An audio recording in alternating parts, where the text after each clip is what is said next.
Ryan, can you hear me? Ryan, can you hear me? You can hear me? Oh, hold on. I can't hear you. Okay, let's edit this real quick. This one.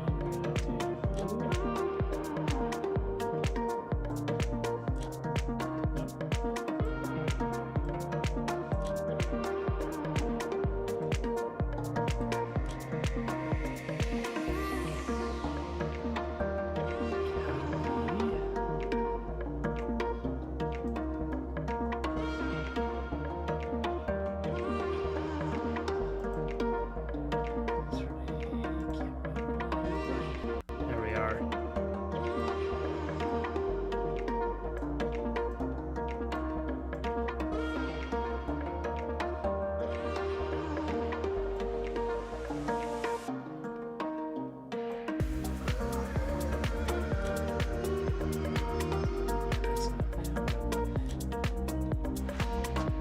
Doesn't let me put us. Oh, that's why. I know it.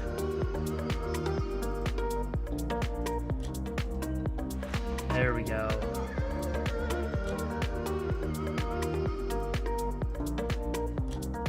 Back here. Well, that's. I don't know if everyone can hear us or not. We'll find out. Can you talk for a second, Ryan? There you are. I can hear you. Hello. Okay. Awesome. I don't think anybody else can hear us, but if you can, just let us know. We should be the green room. I'm seeing a line here that says you're in the broadcast. Okay, maybe we are. Interesting. That's okay. People can hear us. It's fine. It's a little test tonight. I will say, if you're listening right now, welcome to the early show. Exactly. I mean, this is the pre-show. So trying something different out with this to see what we can make it a little more interesting in the prep ahead of time, and then it'll cut over here in 6 seconds. 5, 4. Let's see what happens. Let's see if this does it. What's gonna happen?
can you hear me okay? Oh yeah, you sound great, dude. There we go. Awesome. Hey. What's up? How's it going, Ryan? Hey, how you doing, Jeff? As always, great to see you. Great to see you too, buddy. I am super excited. Rich is in the chat with us. Hey, Rich, how you doing, man? Good to see you. Hey, Rich. So I was playing around with some graphic stuff earlier because I wanted to, as people were probably seeing if you were watching the pre-show, we now have something for our pre-show. So we're gonna try to go live. We'll figure out the timing, but we'll try to now go live, and we'll have that bit of a pre-show. And you might hear us talking. We'll figure that part out, but at least it's just a little prep to kind of get you ready, get your water, your tea, your social lubricant, whatever you need to come talk Star Wars with us, whatever that is, get yourself ready for that. That's right, Rich. Well, I will. Rich said 2 timers. Hey, we are a 2 timers kind of show. Yes, yeah, we're right there. Exactly. We're going the whole way. You know, it's production values, and then the topic. You know, it's like, you know, that's how we roll now. But yeah, Rich, it's always great to see you. Looking forward to appearing on your show one day very soon. That's something I was talking about with Jeff. I really eager to make that connection. Absolutely. Oh, dude, it was so much fun. Rich's show was great. Like, so he's DJing. Got these for anyone who's watching right now, whether you're watching live or post. Yep. Rich hosts on Sundays a music show on Mixcloud based out of the UK that you can join around 11 a.m. Pacific time. Or other course times across the globe, and it's awesome. There's a live chat with other people watching. You can live suggest or request songs. It's a lot of fun. I think that's like a perfect like segue into tonight's topic, because it's about creators that we like. Yes. You know, Rich is a creator that we like, and tonight we're going to be talking all about Star Wars creators that we like. So I can't think of a better way to kind of like tee this segment up. But yeah, Jeff, I know that we were talking about like, we've talked about a ton of different topics to talk about. Like, I always think like, oh, are we going to run out of things to talk about? And then it's like, oh, we're going to need to do a villains episode, and we should talk about like a planets episode and like design of those planets. And then this one though, I really think is cool. Like, I think it's awesome that we can talk about people that we also like watching on YouTube and across a lot of different creator channels. Jeff, I know that you had a lot of thoughts about this when we were talking about this earlier today. Oh, dude, so whenever we think about topics that we want to do, it feels like always like, oh, but which one would we want to do today? Because for an outsider, it probably would look like you guys just are not on your game. Like, why don't you just have your shit ready to go like a week in advance? It's like, no, that's not what's happening. That's not what's happening. The story goes, we're just so excited about all these topics we can't ever pick. So it's like down to the wire. That's what I'm telling myself. That I'm just gonna die on that hill. That's what I'm telling myself. But yes, this week I'm beyond excited. I have 4 written down that I want to bring. I know you've got a bunch too. Right on. The reason for me at least this topic is so exciting is because I'm just gonna be honest here. Everything is a derivative work. It just is. Everything is derivative of something else. And that's awesome. I mean, that was originally the whole reason for copyright, is to protect a creator for a chunk of time, like a common lifespan that could be expected to, monetize and benefit from your creation. And then it goes out in the public domain and other folks can evolve it and revolve it and do all kinds of interesting stuff with that content, which is great. That's what we want. And so I don't want to put words in your mouth, but everything that I get inspired by and motivated by is that from something somebody else has done. I watch it and I go, holy crap, that's really cool. I don't want to recreate that, but I want to use some things that I learned from what they did that get me excited about either something I was already thinking about or give me a new idea that I hadn't considered yet. And it makes like being a part of a community like what we're part of, and maybe one day, kind of be at anywhere near their level. It makes it so much fun because you recognize if you're even roughly in the room with some of these other creators, you're like, these folks are just good. They're on it and they've got some great ideas, and it's just something we can sort of aspire to down the line. Yep. I totally agree, and I feel like there's a lot of people that are out there that I feel like have this really down, because I actually want to kind of like bucketize this really quick. Now, Jeff, it sounds like we're at work. Let's put this in bucket. There is a group of people on YouTube, and they make a lot of hay off of the whole channel is just to hate stuff. And that's like, I understand that's like a whole channel, that's people love that. Like I'm gonna go on to something to hate watch this, you know. And what I like is, I actually don't mind if someone's like, I didn't like something or I really like something. What I like is, I love when people take something, make it their own. I like when you have someone who brings like a really great analysis to something. Oh man, like I love videos like that where someone will like dig into things, like how John Williams brought the Lietmoff back to cinema through Star Wars. How you know how amazing that is. And but I like when people like put the thought and energy into why they like something or why they don't. And I think that that's like what makes like great YouTube videos. People that really put a lot of effort into something rather than just like, I didn't like this. I'm just gonna hate this. And then you press someone on why, and it's like, that's just my opinion. And it's like, yeah, I get that. Like, you know, I don't like this. I don't like this food. I don't like that. That's fine. Everyone's got their own tastes. But I love it when people actually like apply like their thought process behind something. Like they'll get into the weeds about why something's great, or they'll really give a lot of evidence as to why maybe they didn't like something. And I feel like, Jeff, we try to do that whenever we're either super excited about something, where it's not like we're just fanboys, even though it is easy to be a fanboy, or when when we don't like something, we try to like put some thought into like, well, this is why we don't like it.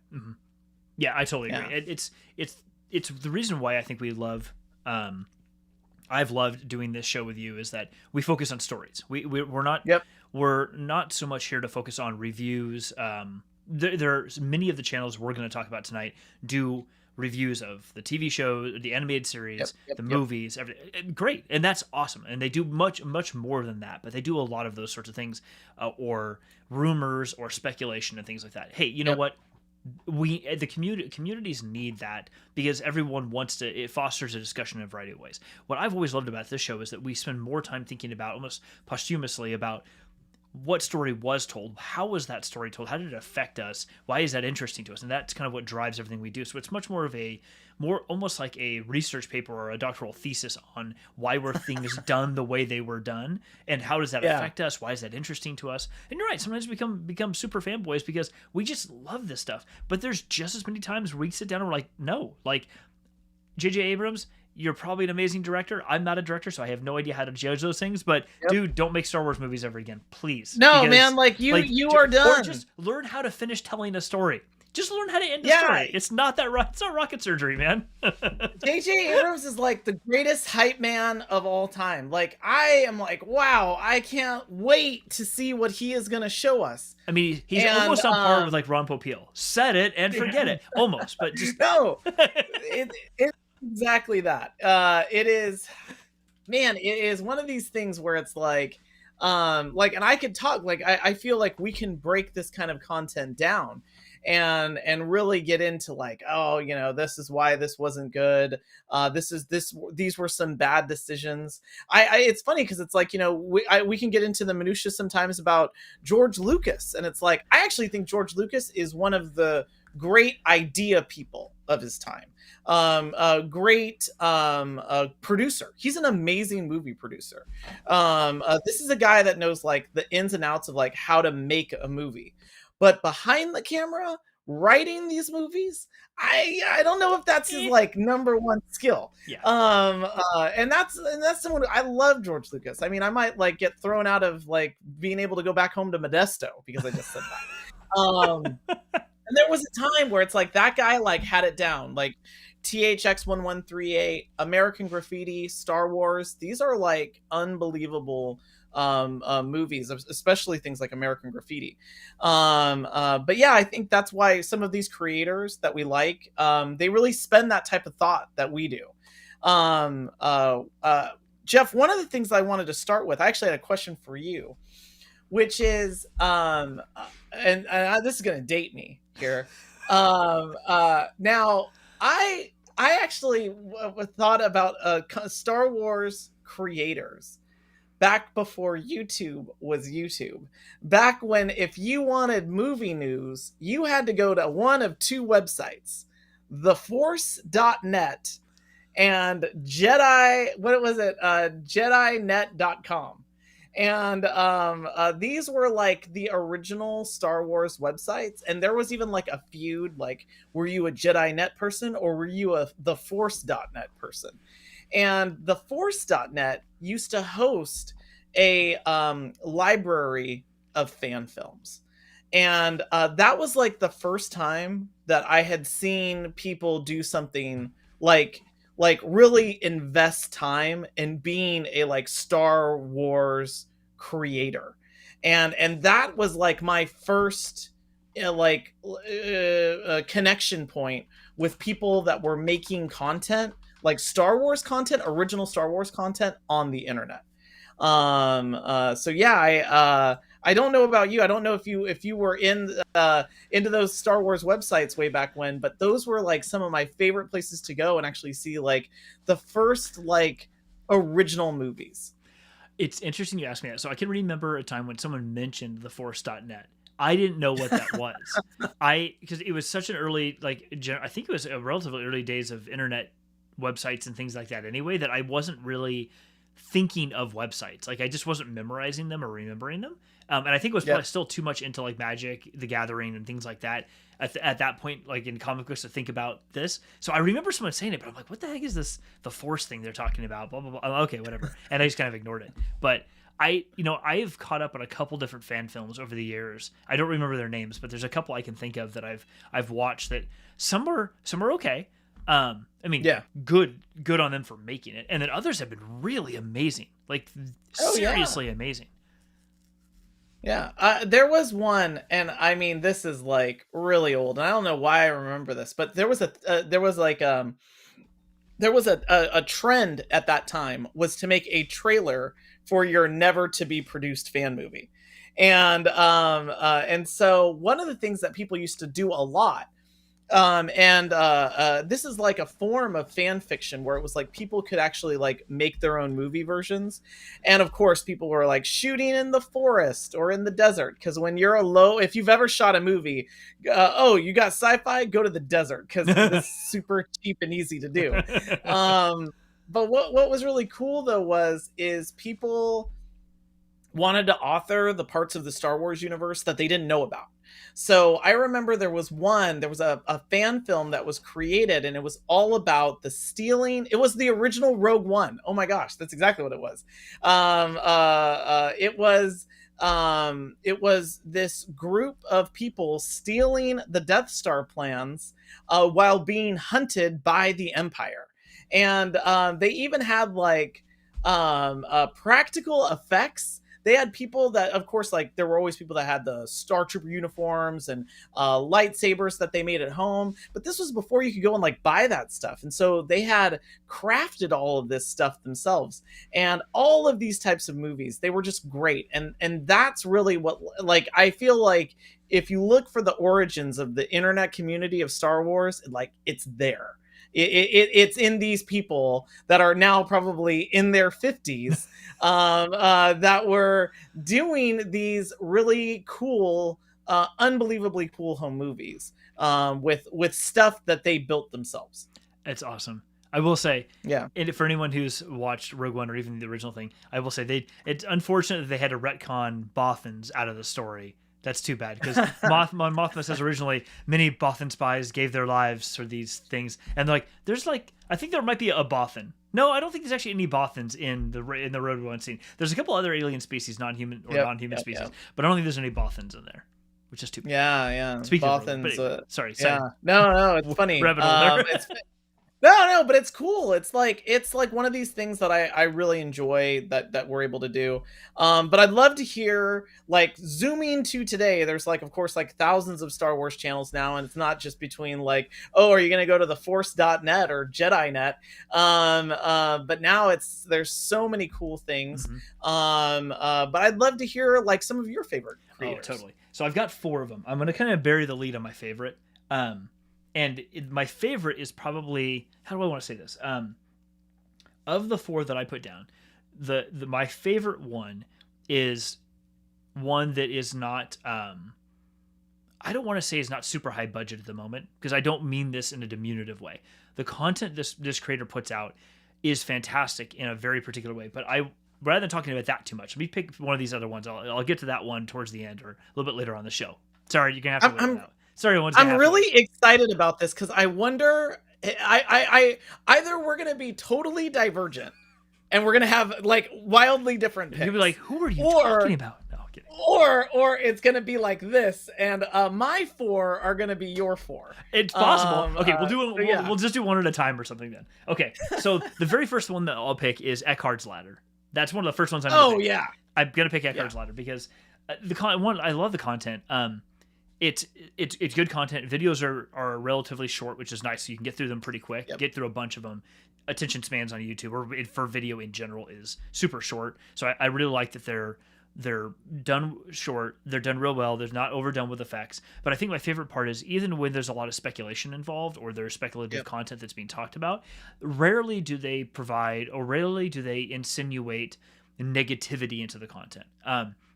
So it's there. Like somebody's like, we're not a fan of this or I'm not a fan of this, but it's never done in a way that's like, just dropping F-bombs all over somebody else's content, some Star Wars content. It's not like shitting all over somebody's content. It's like constructive criticisms, like, I don't really care for this for these reasons. Okay, that's totally fair. But done in a way that makes it interesting to listen to. Like, oh, okay, I hadn't thought about that way before. So Eckhart's Ladder is one of the channels that's definitely subscribed to for a while now, and it's one of the go-tos I have whenever like the next episode of the Bad Batch is coming out. As soon as it's over, I go over there to see what they've put out. I'm like, okay, cool. What was your take on the Bad Batch? What did I miss here?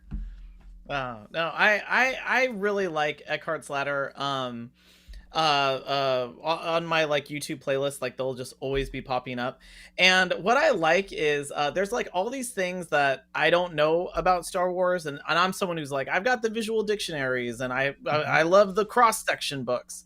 And one of the things that I really liked was they did, like, Eckhart's Ladder did this whole review of all of the ships that are in the Rebel fleet.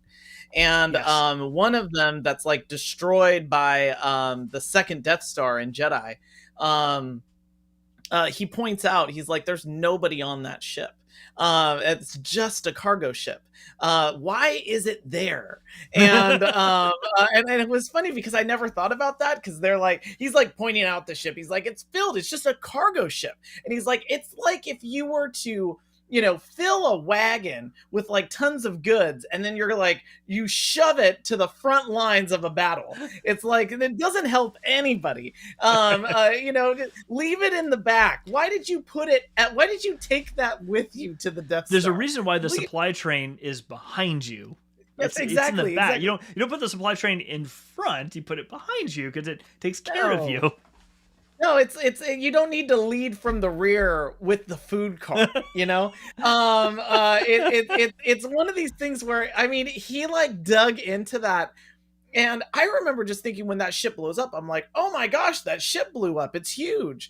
But then it's like a container ship. It's like, there's nothing to it. It'd be like like the Sixth Fleet, like the South China Sea going in for battle. And then the Ebba Maersk, like the largest container ship in the world, being right there next to him. You're like, what you doing? Yeah, no. What are you going to do here? It's there. I mean, if it's like, hide behind the container ship, then it's like, oh, I get it. Great strategy. Put that giant ship out there and just get behind it. But no, they're like, get that thing in the front.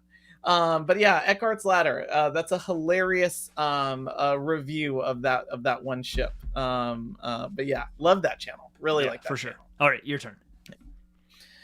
So I am gonna go with one that, I mean, honestly, like it inspired me to like really look critically at Star Wars, and it even gave me like a lot of ideas, like things that I would have loved to have seen.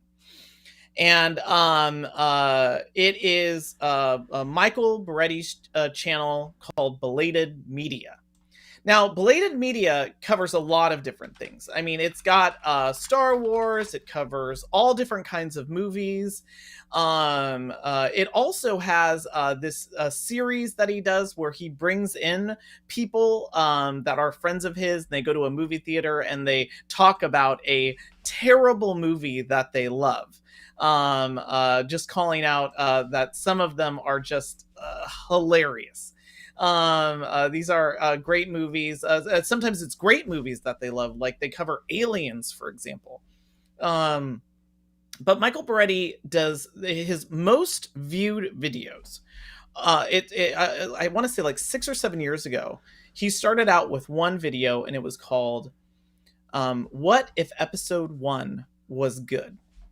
And he there's not any like high criticism. He's like no, he's like, what if I'm an executive at Fox and George comes in and he's like, I want to make a new Star Wars movie and here's my script for that. And I'm like, whoa, George, let's kind of take this, let's look at this line by line.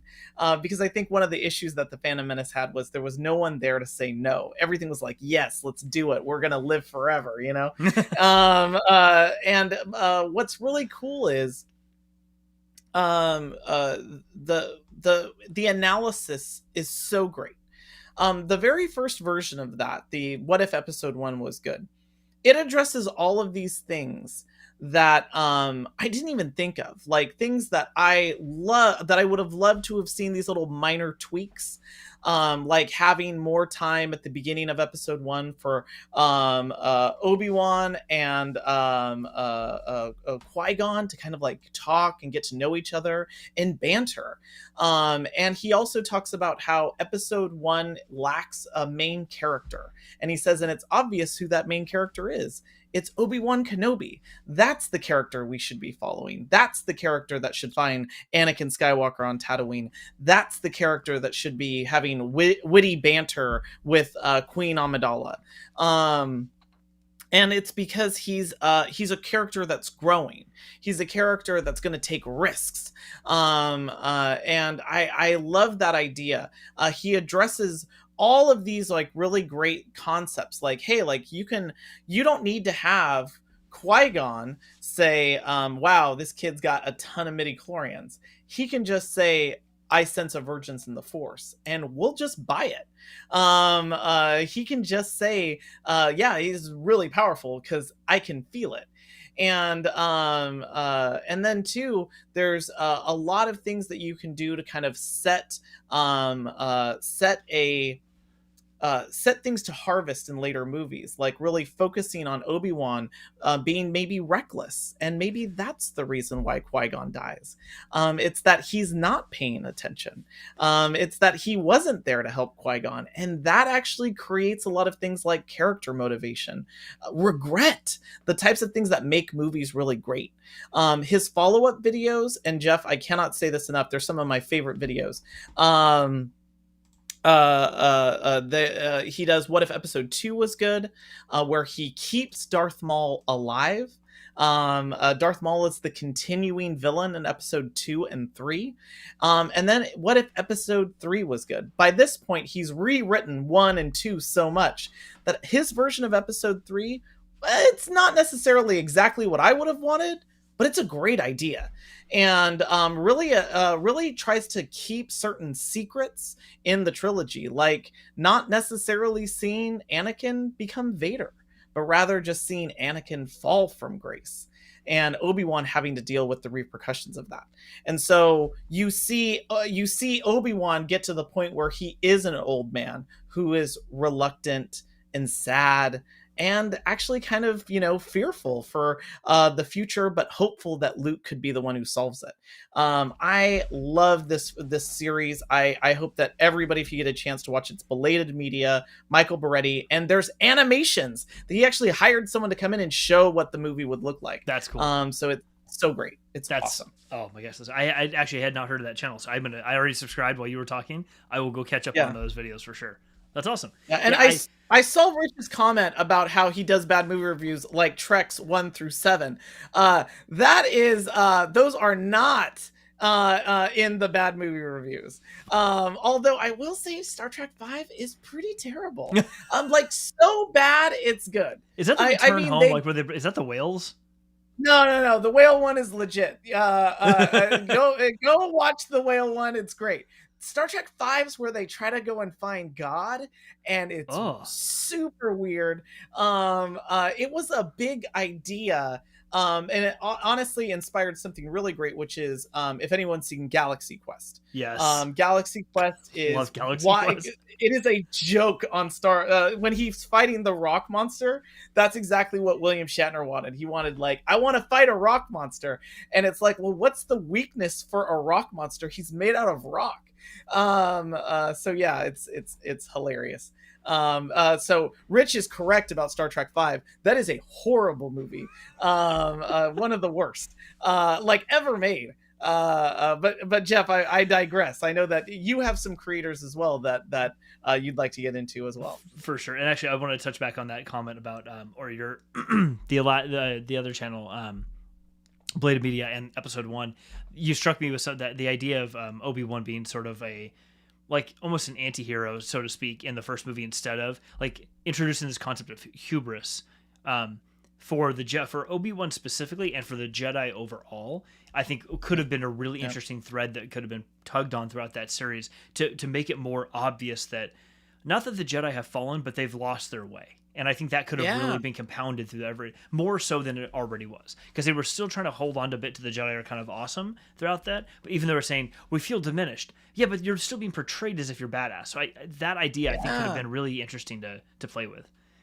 Okay. Yeah. I think you'd really like this, Jeff, especially what he does with Obi-Wan. I think you'd really like that. All right, I will go check it out. Okay, so I had a couple others. We'll make those as honorable mentions when we're done, because we've got like 30 minutes left, and I know we're gonna have a ton more to talk about these last channels. The one I want to talk about the most, it's probably, it definitely is my favorite Star Wars YouTube channel, is gal's name is Maggie Lovett, and the channel is Let's Talk About Star Wars. Right on. I love her channel for a bunch of reasons. One, when you go there, it's low key. And what I mean by that is not that she doesn't do a good job with production, not that she doesn't do a good job with the layout of her YouTube page. Like everything, like from a creator perspective, if you go look at her YouTube page, she's done a good job of putting together great intro graphics and video. Like everything is nails. And when you watch her video, my favorite part about it is she dispenses with that like overt production pretty quickly to get to her content, which is also really good because people's attention is short. And speaking from a creator perspective, I really like how she does it, because it makes you feel like you're just listening to a real person.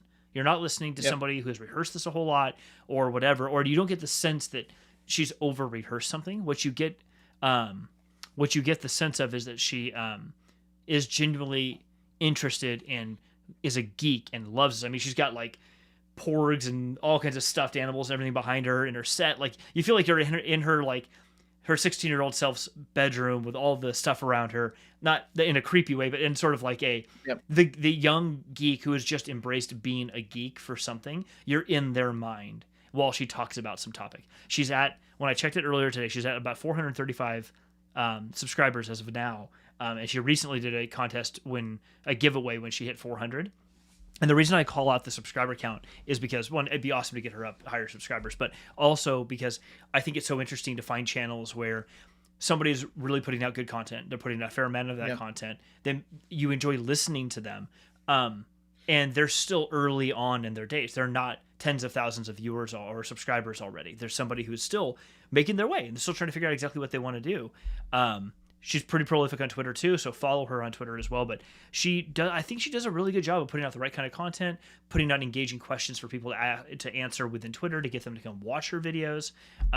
So yeah, it's my favorite because she hasn't done a ton to the videos yet, other than just create some good content that you enjoy listening to. And it made me realize that when you are creating other content, it's interesting and it's nice to see when people have high production value, put a lot of animated graphics and things like that. Sometimes though, I think that may be overdone a little bit. Maybe it takes a bit away from the content in the video. And I think there's a balance to always be found for your channel and the voice you want to have. But I love what she does because she doesn't, from what I can tell, she doesn't seem to spend a ton of time on that. She spends more time on delivering great content, speaking well, pay attention to the camera, engaging the audience, and doing all the things that you really want when you're watching someone's video. So yeah, I could probably go into details about some of the videos she's put out there, but I really just wanted to talk about who she was and how she creates content, because it's nice to see that every type of creator and every type of topic within the genre of Star Wars has a place, and someone can have their own voice in that. Yeah, I think that is I think that's kind of like what's awesome about this is that and again, this is why I was like, oh, I bet we'll actually come with like a bunch of different picks. And it's because there are so many channels, so many people that are talking about this stuff, like doing what we're doing right now.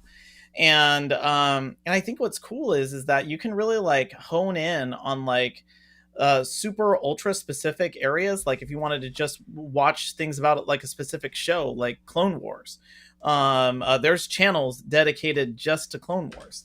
Or it could even be things like video games. It could be fan films. It could be fan theories. It could even just be news. Like there's a bunch of people that just do news channels that I love, where they're talking about casting news. They're talking about new productions that are going on. That's what I think is so great about kind of like what we have now.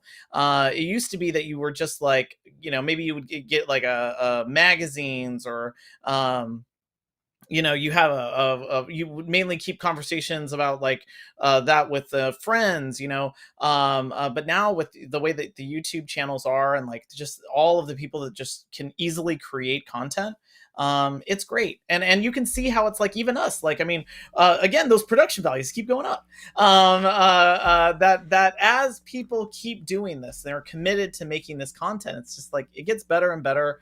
And people can find all different kinds of channels to really engage with. And likewise, people can create the content they want. Yeah, absolutely. Something I was pulling her channel back up a second ago while we were talking, because I was curious again. And one of the things I've loved recently, because as everyone watching the show probably knows, I'm huge into Star Wars: The High Republic, the current iteration. So like literally all of the comics. Actually, I'll show you.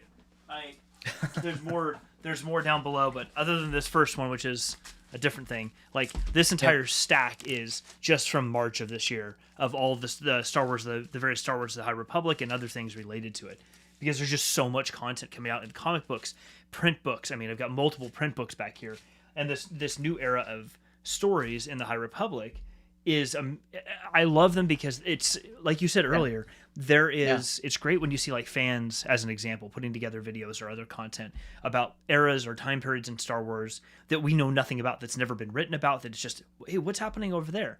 And I love that about the High Republic, and a lot of her content has been centered around the books that have been put out for the High Republic, and specifically Kevin Scott and Claudia Gray. But there's several others like Daniel Jose Older and Michael Soule and all of them who like part of Project Luminous who plan all of these books. It's a really interesting era, and I'd like to actually spend more time, the two of us, getting into that too, because there's so much nuance in these new stories that are being put out there.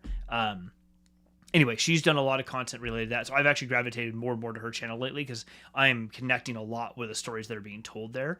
And it's not that I don't connect with the stuff that you and I talk about on a regular basis, but this stuff is like, it's so fresh and it's so new that it's really interesting to dive into for sure.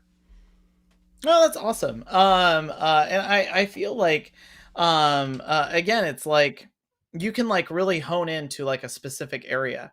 One of my honorable mentions is not a dedicated Star Wars channel, but has one of my favorite Star Wars videos, which it's not for kids because of the language, which is the Angry Video Game Nerd did this hilarious send-up of Star Wars video games. And like it is a series on Star Wars video games. and he covers them from the original like vector line graphics, the Atari video games, the Atari Star Wars, to what you found in like 8-bit games with the original like Star Wars, then Super Star Wars that came out on Super NES, all the way through some of the most advanced games that are happening now, like even like Battlefront. I mean, this is it is a hilarious video, because if anybody knows James Rolfe, who is the angry video game nerd, he is a guy that plays a character that gets ridiculously angry at video games, and of course, like, you know, destroys the games, sets them on fire, has all of these, like, you know, it's not a thing that you can watch with kids around, because it is some of the worst cursing, like the curses don't even make sense. But it is all of the swears. All of the Oh swears. no, exactly. Yeah, it is. It's all the swears. It's new swears. It's things that I'm like, I feel like it's a crime. But it is really great, because he is very passionate about it, but he's also passionate about video games.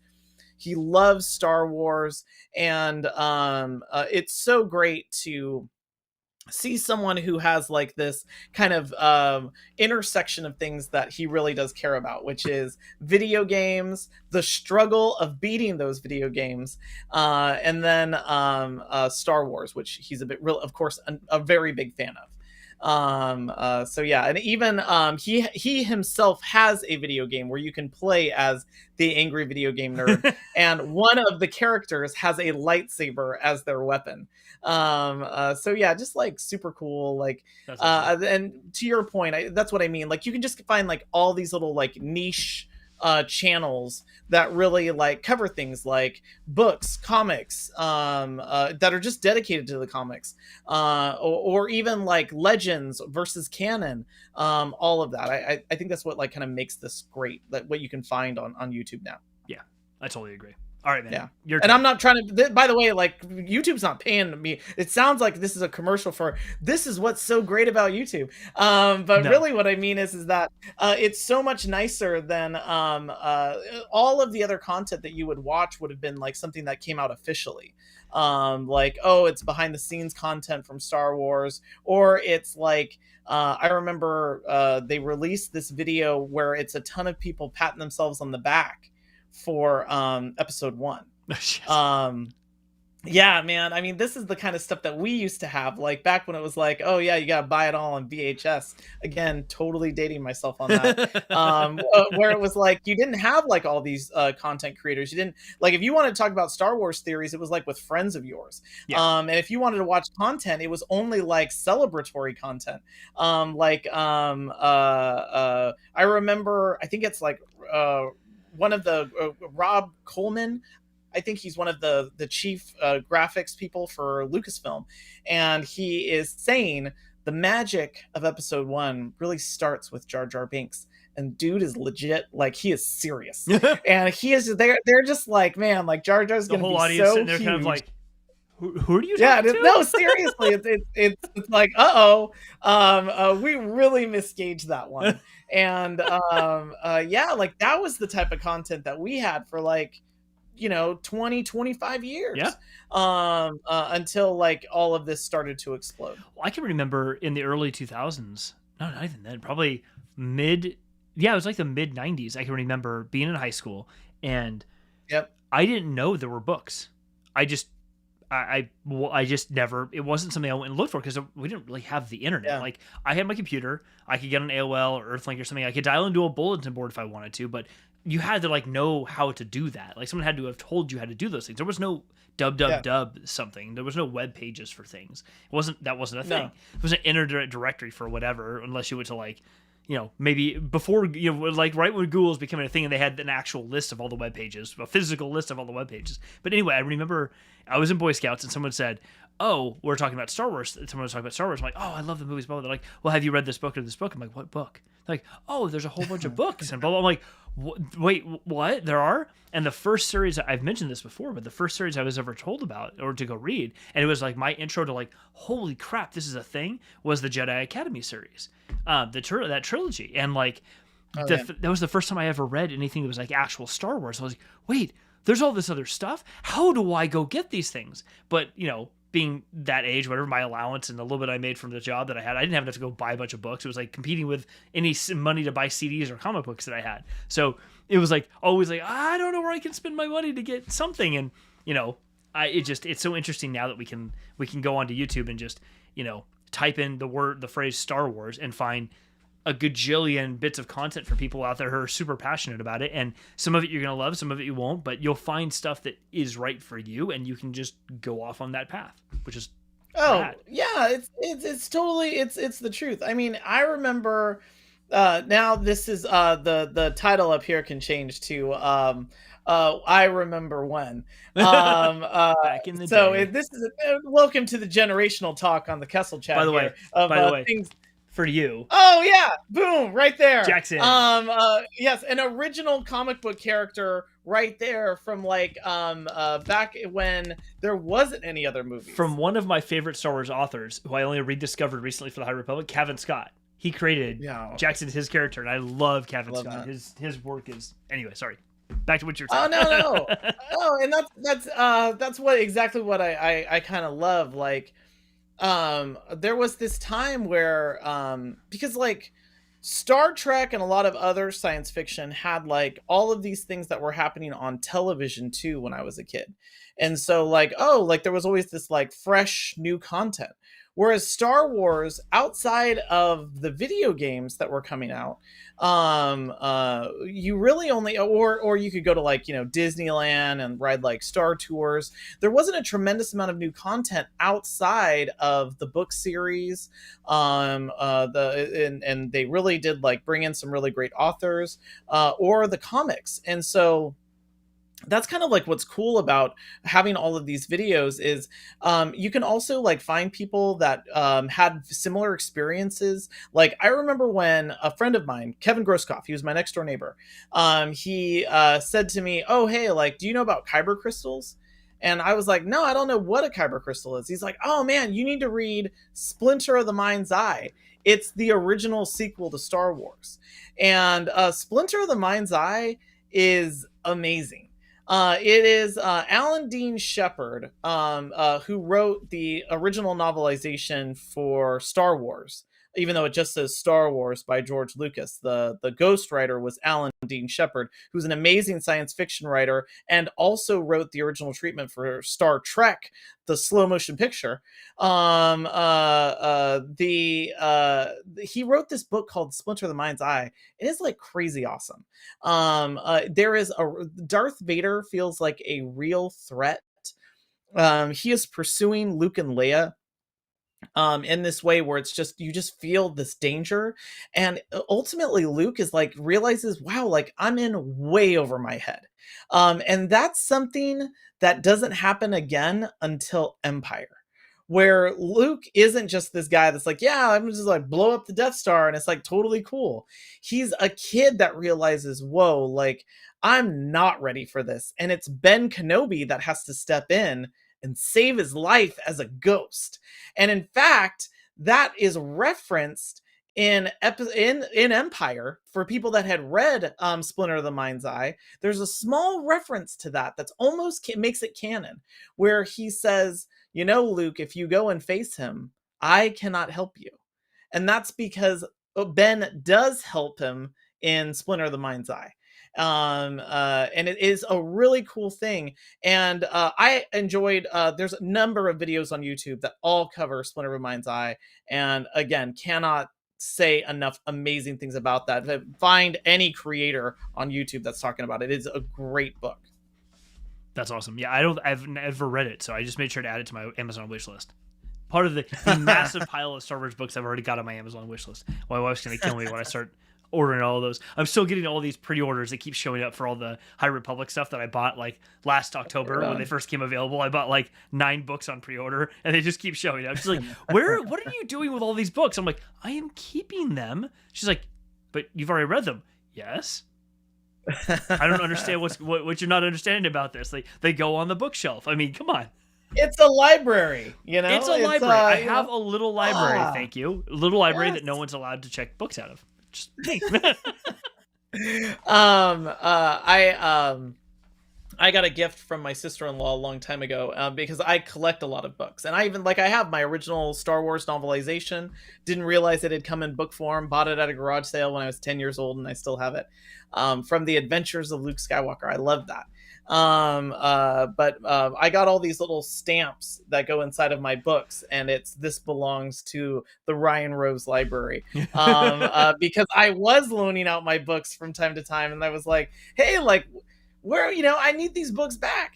But it's like loaning out music which of course now is, again, generational talk here, loaning out music, loaning out movies. I need my CD back, man. I want my CD back. Yeah, exactly.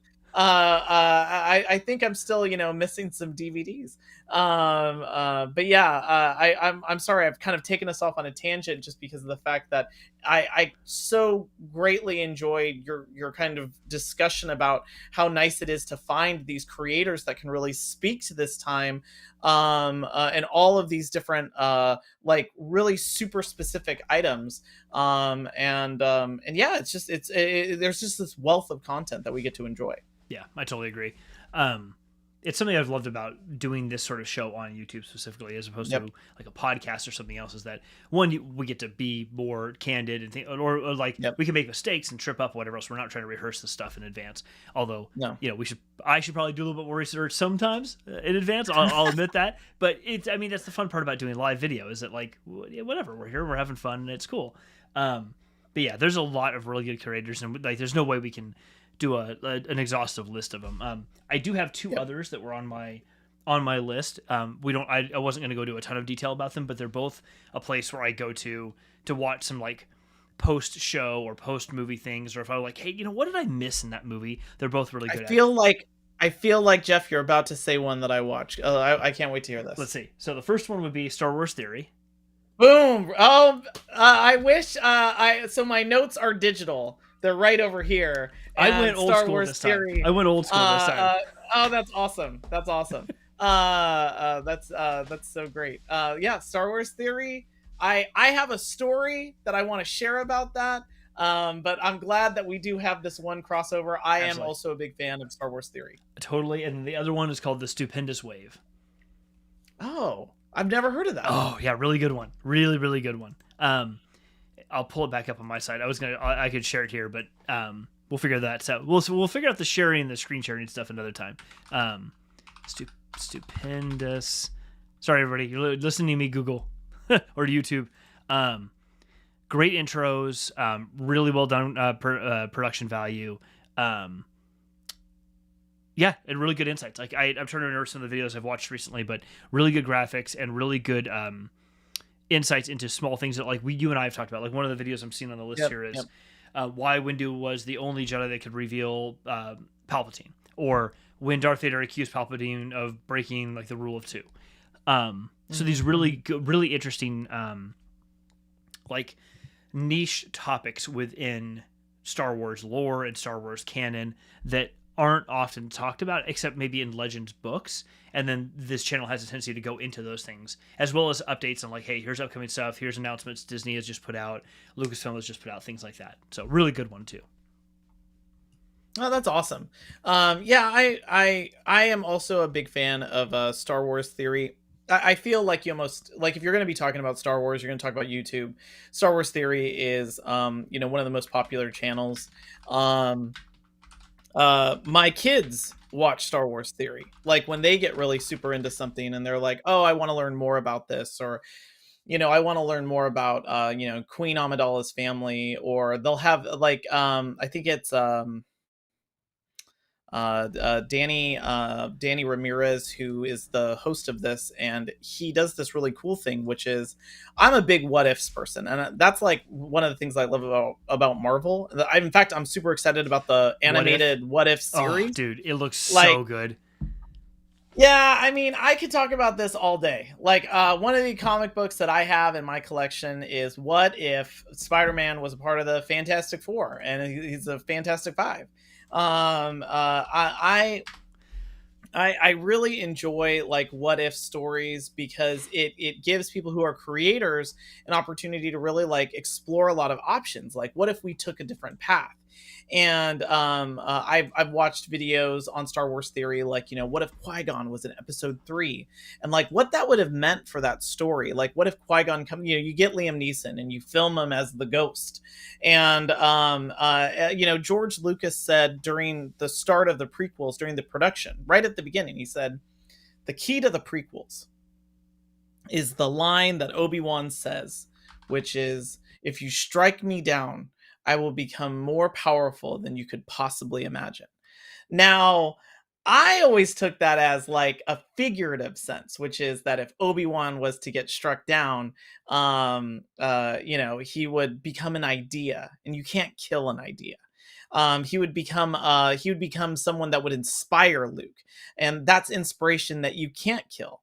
And George Lucas took it more literally, like, no, it's a force power, and we're gonna get there. And I feel like they kind of rushed it there at the end with episode 3, and they had little like hints of it in episode 2, like you can hear Anakin, no, you know, you can hear the Qui-Gon in the background.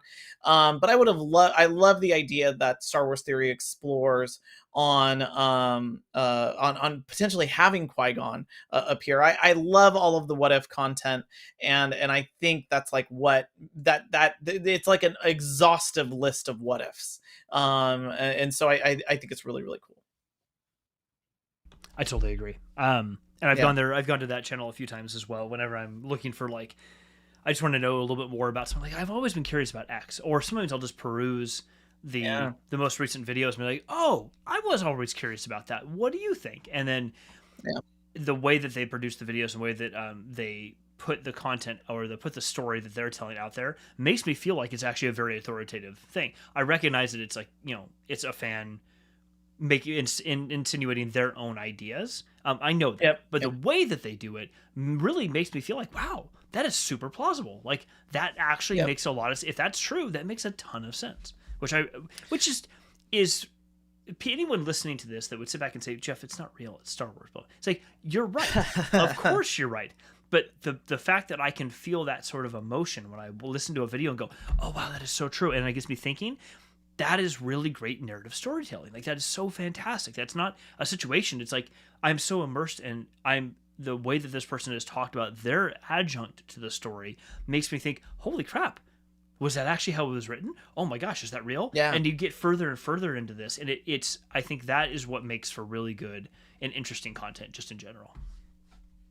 Yeah, I couldn't agree more. I also think that channel is, and I could be wrong about this, I feel like there's a certain authenticity for the love of Star Wars. And I know that guy took a lot of heat when he played a video of himself watching the end of Mandalorian season 2, and of course the big surprise that happens. And he is and this is like, I'm no shade at him, like, this, it was kind of like a real, like, you know, that scene in Interstellar where Matthew McConaughey comes back and he's like got 23 years of videos, and he starts watching it, and he starts like, it's like kind of like a blubbering cry. That's what happens while he's watching the end of The Mandalorian. And it really is like an amazing scene. Like, when me and my family watched it, it was like, so we were like super quiet. Like, it was like when the X-Wing docks, this is a spoiler. It was like, oh my gosh. Yeah, it was everything. And that's right. He got super emotional, right? He got visibly really emotional. And I remember that there was this huge drama where people were giving him a heart. Like, seriously giving him a hard time for it. I'm like, why would you give somebody a hard time for that? Like, people are like, oh, he's just over dramatic, or it's like, what? Like, do you not like these stories? Do you not enjoy, like, the one of the many signs for me of great storytelling is that people find themselves so emotionally invested in what is playing out in front of them that it triggers their own actual emotions for something that isn't real. I think that's actually amazing storytelling. So to see him do that, I was like, I'm just gonna start crying to watch him, because like his emotions were almost palpable by watching the video. Like, oh my god, like I'm almost having sympathetic, like wanting to tear up because you're so attached to what's happening. I didn't quite feel that when I watched it, but the fact that you are is like, oh dude, wow, like I'm a little, nothing to my eye, you're crying. Who's someone chopping an onion? No, it is like look, I felt like that was authentic. And you know what, like some people are gonna get totally wrapped up in movies, like and in the art, and I think it's like totally fine. Like I think people get that way with really like a lot of different forms of art. I've seen people get that way at concerts. And I don't mean like just classical music or like amazing music or great award-winning pictures. I've seen people get that way at concerts for like, you know, the Grateful Dead, old Grateful Dead, or now I should just say, what is it, Dead and Co. Like people like just get so emotional, and I'm not saying they're getting like blubbering, crying or anything, or like, you know, Van Halen, or especially now with the passing of Eddie Van Halen, it's when people would go to these concerts, people would get very emotional. And of course, like even you could see it even in like pop concerts, like people like in the stands, like just losing it. And it's like, I actually think that's okay. It's like sometimes your emotions, you just can't contain them. And it's like, I think it's, I don't want to be cliche and say that it was brave, but it was. You know, there's a lot of toxicity around being able to show your emotions. And hey, man, like that last episode for that guy on Star Wars Theory, it like got to him. But yeah, I like legit, I have respect for that. Because he, yeah, you know, it was one of those things that that he really loved, and I think it was okay for that to happen. And I know that, you know, I was gonna say, I totally agree, especially on the toxicity thing, and without going too far down like a negativity rabbit hole, I'm right behind you. It's especially toxic in many cases for exactly what you're describing, people to be able to express their emotions outwardly, like crying. Crying is the easiest example.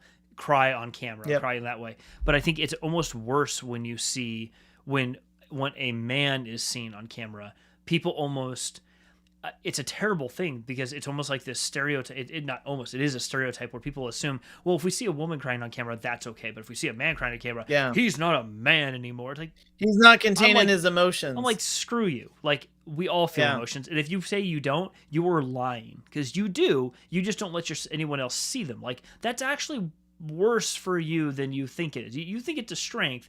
It's not a strength. It's actually a bad thing. Like, it's letting your emotions come out and being human is something that other people can go, oh wow, that's a person just like me.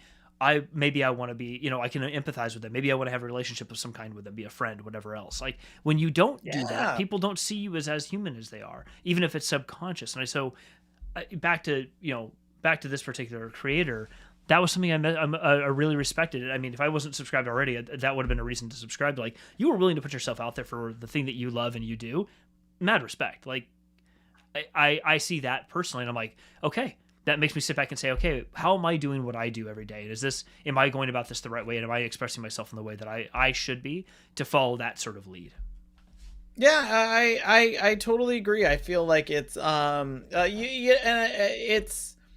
it's authenticity that really kind of like, and I think that's honestly one of the things I like about this is we come here with some, like, I will say we come here with some notes, like we know things that we're going to be talking about, but it's kind of like what's happened here where we've just kind of spun down into a part of a conversation that we really like.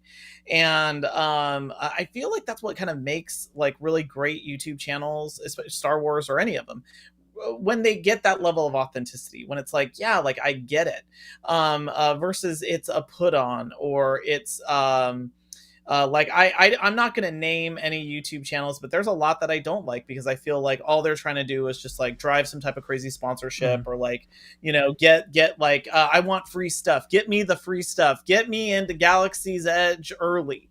That to me is like, it's you can always smell that, and it's like I don't want to see that.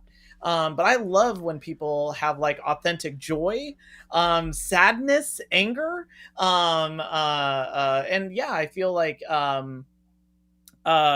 Star Wars Theory had a history of having an issue with how Luke Skywalker changed in the sequel trilogy, and to see a hero that he loved and grew up loving come into the Mandalorian in a way that he expected that hero to act and look and work.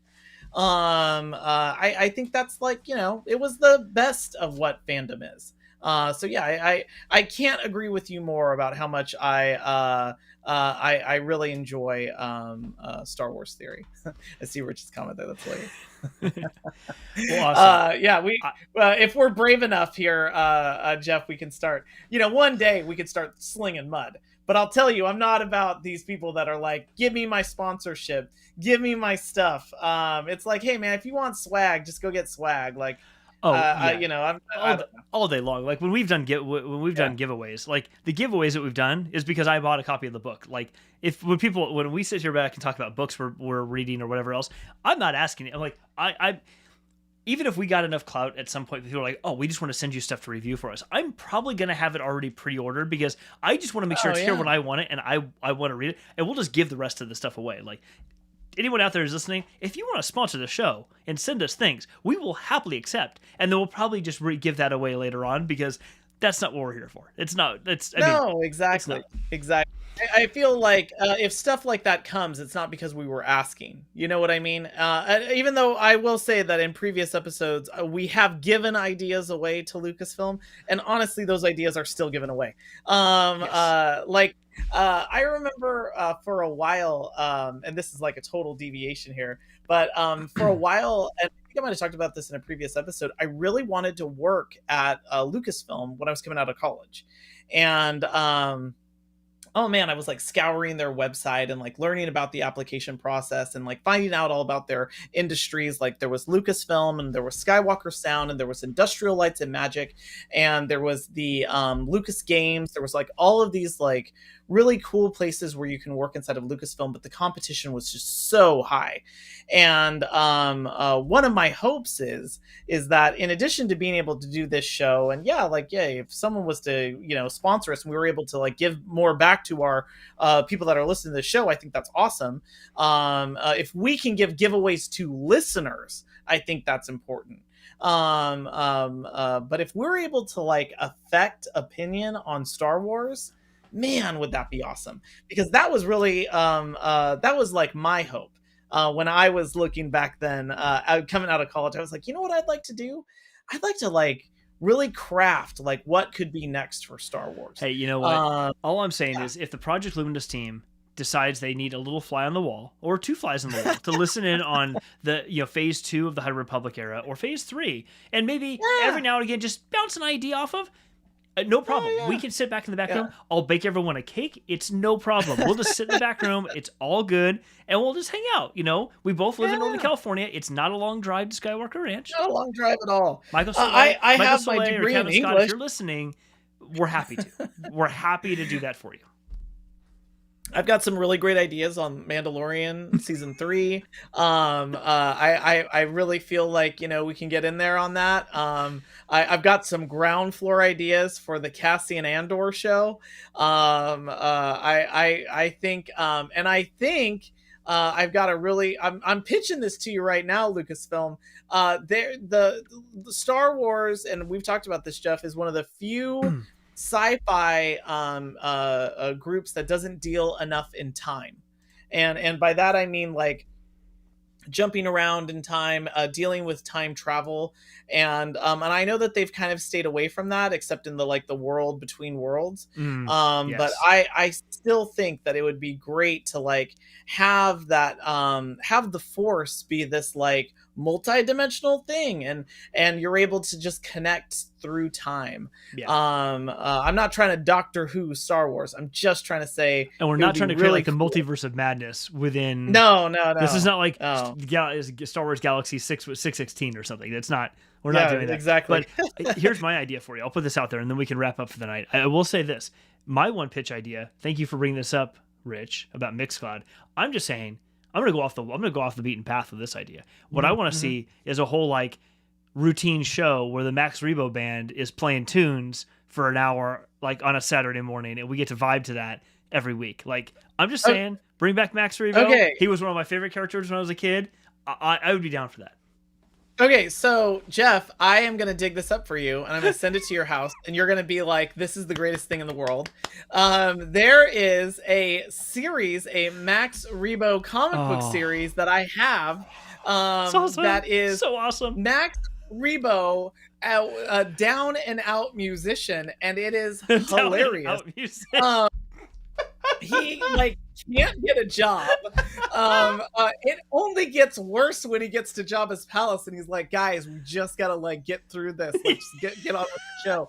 And then they get on the ship, and they're like, "Hey, like we're not here for this. We're just here to play the music." The ship blows up. They're like, "Oh my gosh, there goes our instruments." They're like down and out in Tatooine. It is a hilarious comic book series, but it should be a show, because it's just like the great misfortunes. It's like Rosencrantz and Guildenstern of Star Wars. Like it's these like guys that are God.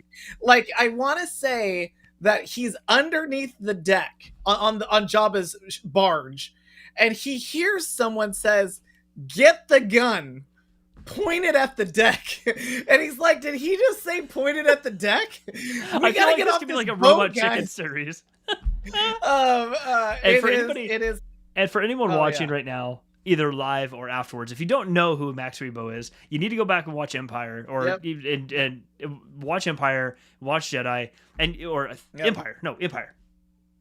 Jedi. Sorry, he's in Jedi, and he's the dude playing like the massive horseshoe keyboards, the blue elephant with a big long snout thing, and he's like mashing the keyboard instrument. That's Max Rebo. Yeah. And it's great. It's him, the singer, who I can't remember her name, and then the dude that looks like Fozzie Bear, that's on like what looks like a clarinet. And by the way, like that's actually one thing. Like now that we're talking about this, I know we're trying to wrap up here, and it always happens right at the end. It totally does. We have something. But I will say, that's like, dude, we got to talk about like things that we like that were fixed in special edition. Like I love some of the sound moves that were fixed. I love when Wedge flies through that TIE fighter, like that. Those are some amazing scenes. But a thing that I don't like that was changed in the special edition is I like the original Max Rebo song, just like how I like the original Ewok song at the end of Jedi. Those were the two things. It's like, just leave those alone. That original Max Rebo, now it kind of takes you out of the movie, because you're like, whoa, like it's a whole like dance number production. Well, you're expecting to hear something else, and all of a sudden it's like, oh, wait, what is? Whoa, hold on, no, what are you doing? No one coordinated a dance number. It was just some, Anyway, no, all right, totally. We are out of time for this week. Ryan, as always, this has been fantastic, and we will post all of the folks we mentioned, all the different channels and creators we mentioned, in the description after the show. So those will be up there. Shout out to the ones we talked about: Star Wars Theory, Spin to Wave, Eckhart's Ladder. Let's talk about Star Wars, the Maggie Lovett, and then remind everybody who you brought up. Oh, I brought up like we both brought up Star Wars Theory. I brought up Belated Media. I brought up the Angry Video Game Nerd and his series on the Star Wars video games. And I will say, even though this is heavily critical, it's too critical. It's too critical, because these guys are notoriously critical, but it is funny to watch the Red Letter Media review of episode 1, which has one of my favorite questions, which is try to describe anyone in episode 1 without using their name or their job. It's a very hard to do, but it's a heavily critical analysis, but it is quite funny. And if you take it with like kind of a grain of salt, know that they're making a good joke out of it. It's hilarious. Awesome. But but check out Belated Media, just like all the other ones. But that Belated Media series where he does what if episode 1, 2, or 3 is good. Oh my gosh, some of my favorite Star Wars media. Right on. Well, everyone's got their instructions. We got a lot of videos. Y'all have a lot of videos out there to watch. So you go do that. We have videos to watch. If you haven't subscribed to the channel, hit subscribe. It would be super helpful for us. Give us a thumbs up on the video if you like it. And post comments. If you have questions or future topics you want us to get into, throw them in the comments below. We will absolutely jump into those. We'll add them to our list. Ryan, for you and I, everyone have a great night, and we will catch you on the flip side. Hey, thank you so much, everybody. Good night. See you, everyone. Bye.